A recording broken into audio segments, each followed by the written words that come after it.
इसीलिए श्रीमद् भगवद गीता में कहा है, न हि ज्ञानेन सदृशम पवित्रमिह विद्यते।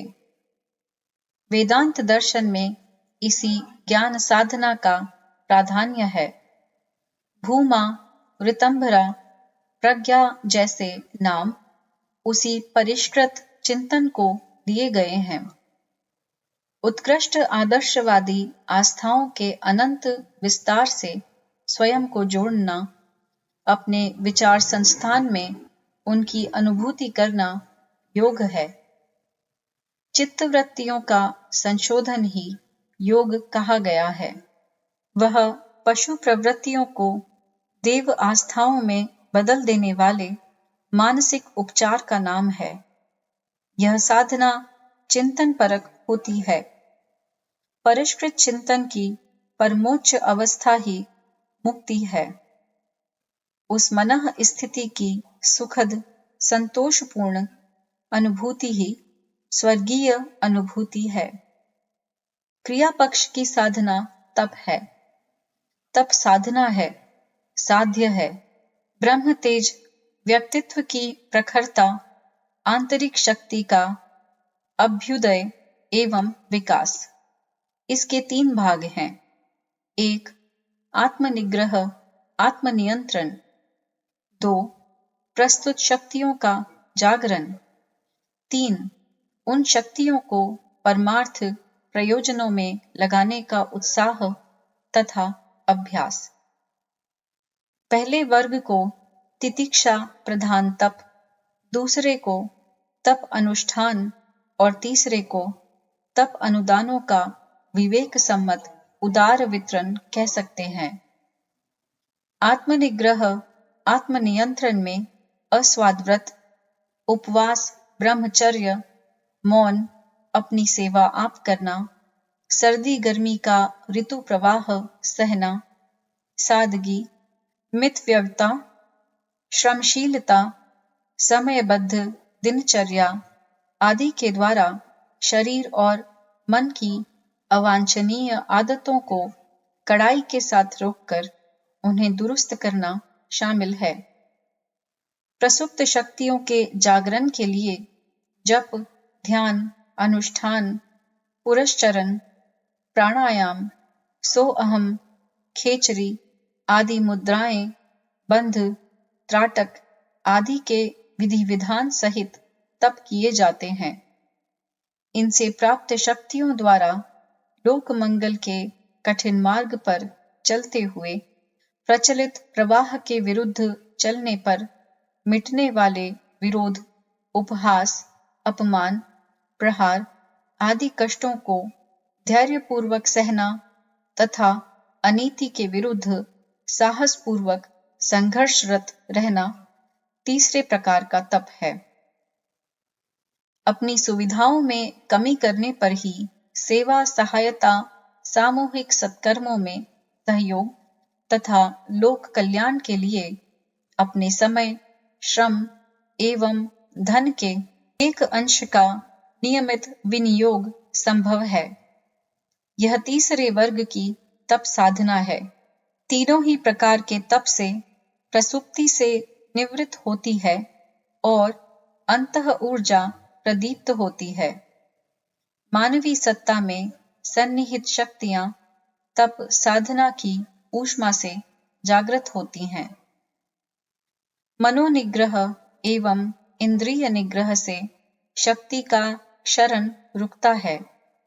खुले मुंह की पतीली में खौलता हुआ पानी भाप बनकर ऊपर उड़ता रहता है, पर जब उसी को कड़े ढक्कन से बंद कर दिया जाए तो वह संचित वाष्प शक्ति अति प्रबल हो जाती है। पर साथ ही उस शक्ति का सदुपयोग जानना आवश्यक है। भाप से चलने वाले रेल इंजन वाष्प शक्ति के इसी सदुपयोग का उदाहरण है। यदि वह शक्तियां ही संचित भर की जाती रहें तो वह भयंकर विस्फोट द्वारा अपने लिए मार्ग बनाती हैं। स्टोव और प्रेशर कुकर फटने से होने वाली दुर्घटनाएं इसका उदाहरण है। इसीलिए मनोनिग्रह तप से उत्पन्न शक्ति का सदुपयोग करना भी साधना का ही अंग है।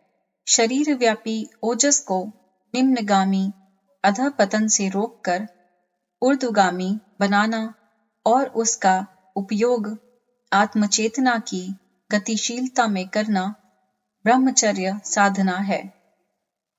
परंपरागत साधना विज्ञान में इसी विद्या को यम नियम आदि के रूप में दर्शाया गया है।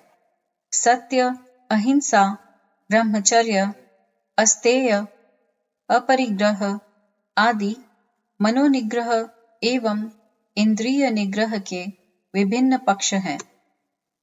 धर्म ग्रंथों में उनका महात्म्य सहित विस्तृत वर्णन मिलता है। तपाने से वस्तुएं गर्म होती हैं और उनका संशोधन होता है, दृढ़ता आती है तथा स्तर बढ़ता है।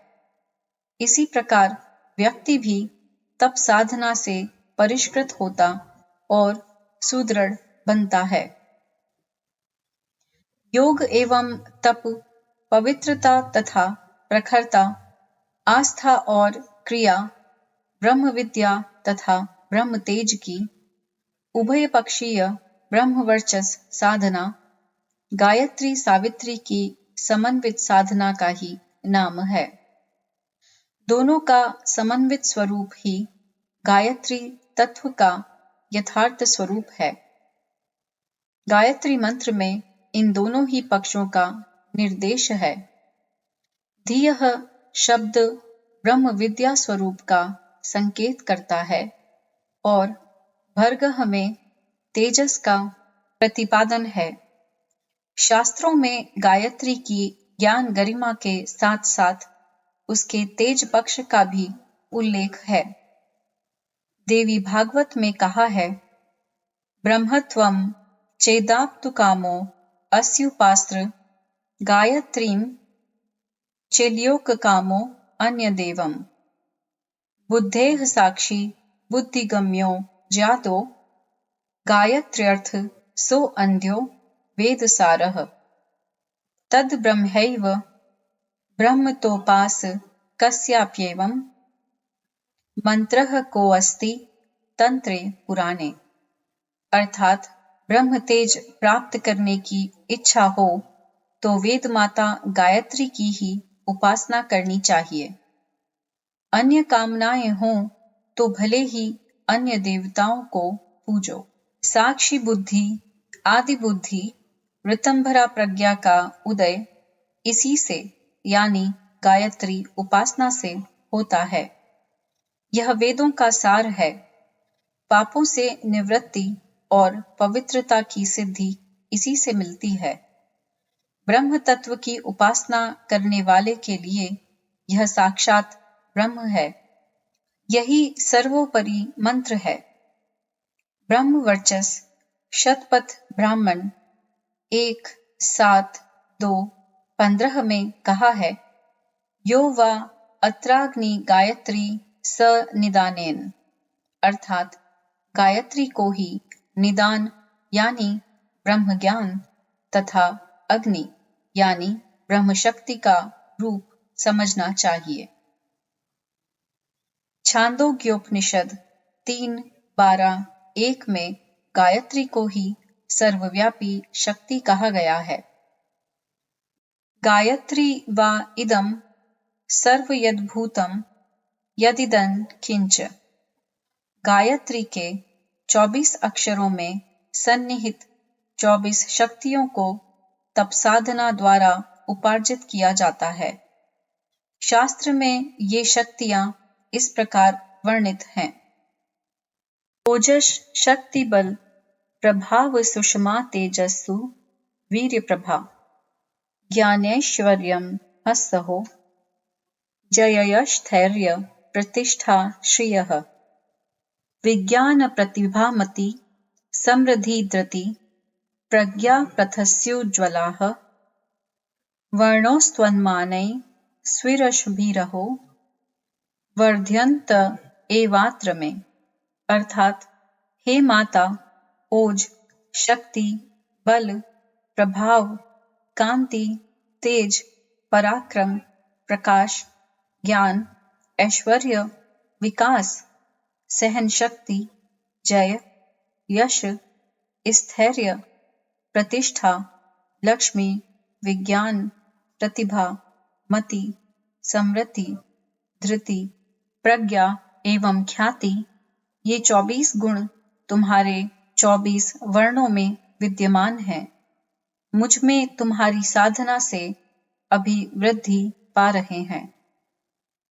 इन विवेचनों द्वारा यह स्पष्ट हो जाता है कि ज्ञान और तेज, पवित्रता एवं प्रखरता, योग तथा तप दोनों पक्ष की समन्वित साधना ही गायत्री की समग्र साधना है। ब्रह्म वर्चस में ब्रह्म और वर्चस दोनों के द्वारा अभिव्यंजित ये दोनों ही विद्यमान हैं। ब्रह्म विद्या के भी 2 उपपक्ष हैं, ब्रह्म ज्ञान एवं भक्ति। दोनों को मिलाकर आस्था पक्ष बनता है। सद्विचार तथा सद्भाव दोनों का युग्म ही सत्संस्कार का स्वरूप निर्धारित करता है। इसीलिए ब्रह्म वर्चस की साधना में कर्म योग, ज्ञान योग एवं भक्ति योग तीनों का ही समन्वय रहता है। उत्कृष्ट वातावरण में की गई ये समन्वित साधनाएं सुनिश्चित सत्परिणाम उत्पन्न करती हैं। ब्रह्म वर्चस साधना में ही समग्र एवं उच्च स्तरीय साधना का विधि विधान एवं क्रम बनाया जाता है। समय समय पर साधना संबंधी समुचित मार्गदर्शन की व्यवस्था बनाई जाती है। उपयुक्त स्थल एवं वातावरण का महत्व। साधना के संदर्भ में वातावरण की विशिष्टता का अपना स्थान है। वातावरण के प्रभाव की सशक्तता का परिचय देने वाले कितने ही विधेयात्मक एवं निषेधात्मक कथा प्रसंग इतिहास में मिलते हैं। महाभारत ग्रंथ में एक प्रसंग श्रवण कुमार से संबंधित है, जो वातावरण के प्रभाव को स्पष्ट करता है। अपने अंधे माता पिता को तीर्थ यात्रा हेतु कंधे पर कांवर में ले जा रहे श्रवण कुमार जब एक क्षेत्र विशेष से होकर निकले तो सहसा उनके भीतर प्रतिकूल भावनाएं उमड़ी। उन्होंने कांवर जमीन पर रख दी और बोले, आप दोनों की आखिर आंखें ही तो बेकाम हैं, पैर तो भले चंगे हैं। अपने पैरों पर आप चलिए, रास्ता मैं बताता चलता हूं। इस अकस्मात परिवर्तन से पहले तो वे वृद्धजन अचकचा गए, पर श्रवण कुमार के पिता ऋषि थे। अपनी अंतर्दृष्टि से वे जान गए कि पुत्र के स्वभाव में यह परिवर्तन वस्तुतः वातावरण की प्रतिक्रिया है। इसीलिए उन्होंने पुत्र के कथन से सहमति प्रकट की। पैदल चलने लगे और कहा कि इस क्षेत्र से यथाशीघ्र बाहर निकल जाना चाहिए। जैसे ही उस क्षेत्र के बाहर निकले, श्रवण कुमार के मस्तिष्क से वातावरण का दबाव कम हो गया। तब उनकी आत्मग्लानि उमड़ पड़ी। वे फूट फूट कर रोने लगे। अपने आदर्श पथ से विचलित होने की ग्लानि उन्हें कष्ट देने लगी। माता पिता से उन्होंने पुनः सविनय आग्रह किया, कांवर पर ही बैठें, मैं कंधे पर ले चलूंगा। तब श्रवण कुमार के पिता ने बताया, बेटे, बहुत समय पहले इस क्षेत्र में मय नामक नृशंस दानव रहता था। उसने अपने माता पिता को ही मार डाला था। उसी की दुष्टता का दुष्प्रभाव इस वातावरण में विद्यमान है। तुम्हारे मन में उसी वातावरण ने विद्रोह का भाव भड़काया। अब जब वह वातावरण पीछे छूट गया तो वह प्रभाव भी जाता रहा और तुम्हारी सहज स्वाभाविक बुद्धि वापस लौट आई। ये कथा प्रसंग वातावरण के प्रभाव को स्पष्ट करते हैं। पदार्थ और प्राणियों पर वातावरण का प्रभाव प्रत्यक्ष पर्यवेक्षण से भी प्रमाणित होता है। ठंडे देशों के निवासी गोरे और गर्म देशों के काले पाए जाते हैं। एक ही जड़ी बूटी क्षेत्र की विभिन्नता से भिन्न गुण वाली हो जाती है।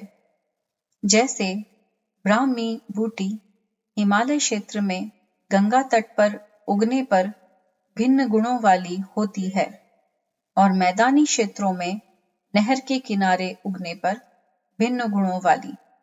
यही बात अन्य अनेक जड़ी बूटियों के बारे में है। इतना ही नहीं, नक्षत्र विशेष में पर्यावरण में जो सूक्ष्म उथल पुथल होती है उससे भी जड़ी बूटियों की सूक्ष्म शक्ति में गुणात्मक परिवर्तन आते हैं। आयुर्वेद में इसीलिए अनेक जड़ी बूटियों को प्राप्त करने तथा प्रयोग करने के संदर्भ में ऋतु, तिथि, नक्षत्र आदि का भी निर्देश है। कश्मीरी सेब विश्व विख्यात हैं। मैसूर के वनों में उगे चंदन वृक्षों की सुगंध विशिष्ट होती है। भुसावल क्षेत्र के केले, नागपुर क्षेत्र के संतरे, लखनऊ क्षेत्र के आम आदि अपनी अपनी विशेषताओं के लिए विख्यात हैं।